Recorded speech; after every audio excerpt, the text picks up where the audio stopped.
So the next exercise is taking what we already have applied, our carrot clumps and with our carrot in general, and thinking about basic perspective.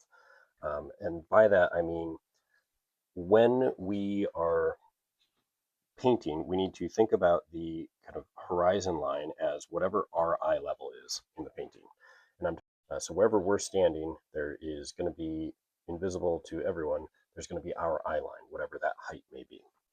And what generally happens is people who are taller than you are going to, their heads are going to be above that eye line, and people who are the same height as you, their heads are going to be on that eye line, and people who are shorter than you, their heads are going to be below that eye line. We can take that and apply with the carrot clumps to add in perspective into our drawing or into what we're painting. If I continue this horizon line, right, so if this horizon line or my eye line continued out there but was invisible, if I wanted to paint people who are taller than me, I'm going to make sure that their head shows up above that. And by me, I mean whatever the viewer is in the painting. If I wanted to make somebody shorter than me, their feet are going to land in the same plane as this person, but their head is going to be below, just like we drew here. So this is a shorter person, this is a taller person. Where perspective comes in is if we want to move somebody farther back, how do we do that? And so let's take somebody who is the same height as us. If they're on the same plane as this, as these other two people, their feet are going to end in the same spot, right? But from a perspective standpoint, if that person is farther away, the only thing we actually change is the general size of their body. They're going to get a little smaller as they go back, and then where their feet end. If they are closer to us, again, they are the same height as the viewer in the painting, but if they're closer to us, they're going to have, their head is still going to be in the same spot. What's going to differ is their body and head are going to be a little bit larger and their feet are going to come lower.